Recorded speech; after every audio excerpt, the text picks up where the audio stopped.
स्वामी को फेरिया बाट को अपेक्षा कर सुलोचना। आज हूँ गणेश चतुर्थी। सारा सहरटा चलचंचल हो पड़ी सांग को नाली नेली आलुआरे सहरटा भारी सुंदर दिशुची। आज गणेश चतुर्थी सांग को सुलोचना आउ मिश्र बाबूंकर 30तम विवाह वार्षिकी। सुलोचना मन अच्छी नुआ नुआ बाहागर होता बेले थरे अधे नहीं कि गणेश पूजा दशहरा बुले आनी किंतु जापरि परिवार बोझ नियंटिया रोजगार ता सांग को पुलाए पुलाए दायित्व ये सब भितर बजार बुलवाटा मन मौली जाए जापरती। आज मिश्र बाबू तांको आड़ सुलोचना को कही आज संध्या बेलू रेडी होती आम टे मिसिकी गणेश पूजा बुली आस। सुलोचना शुणी सहर में कुआडे गणेश पूजा भारी सुंदर हुए से संध्या 5टा बेलू अपेक्षा कर बस मिश्र बाबू फेरिया बाट। मिश्र बाबूंकर भी व्यस्तबहुल जीवन रोजगार सीना अल्प परिश्रम किंतु अधिका। राति 9टा बाजिलानी सुलोचना को आखि को हल्का हल्का निद भी आसला। आखि बुझीचंती कि नहीं पुराना स्कूटर से घड़घड़िया शब्द रे सुलोचना को निद भांगी गला।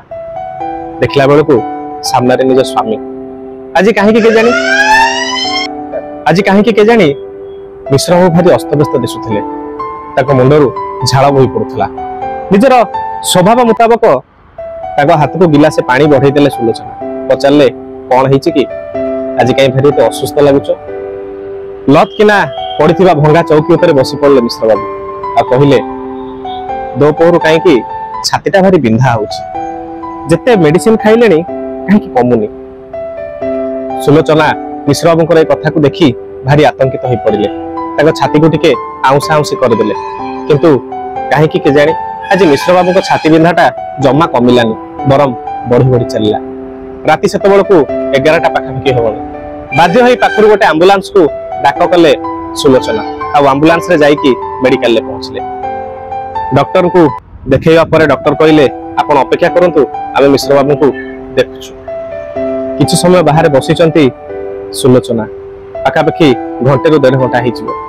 भाबुचंती कौन हैला के जाने लोकटार आज जाए थरुटे थंडा ज्वर भी पड़नी आज एमती कौन हो गला कि एते समय जाए भितर अच्छी एतिकी कथा भाबिया भितर डॉक्टर गोटे स्ट्रेचर रे धड़ा कपड़ा घोरी होइथिबा जड़ पानी की पहुंचले। सुलोचना टिके भय और आतंक रे देखिला बेलू को जहा देखिले ताको मुंड पर आकाशटा जेमती छेड़ी पड़ला।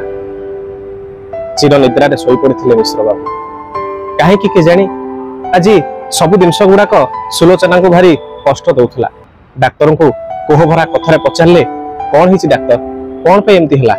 डाक्तर बाबू कहले आपन जानि ना कि मैडम मिश्र बाबू बहुत थर आसते ट्रिटमेंट पाई ताको हमें कहिथिलु तुम हार्ट रे ब्लॉकेज अछि खूब शीघ्र ऑपरेशन करिया पे पड़िबो किंतु मिश्र बाबू ए कथा को ध्यान देई नाथि सब बेले औषध खाई कि रोगटा को चपई दियंती किंतु आज बोधे शेष स्ट्रोक थिला जेउथरे ताको प्राण चली गला। डाक्टर का भारो एई कथा सुनी सुलोचना कौन करिवे भाबी पार नथिले। से बास खाली हतबाक हेकी बसिथिले।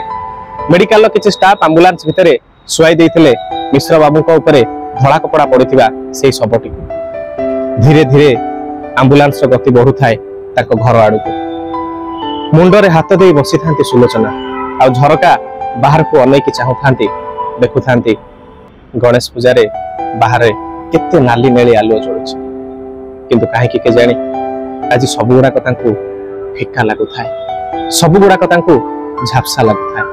आ मने मने भाबु थांती आउ गणेश पूजा देखिया पे जीवेनी काहे ना ताको मनर मनुष्यटा तो आज कुआडे चली जाइछि ताको पई तो सारा दुनियाटा अंधार हो जाइछि।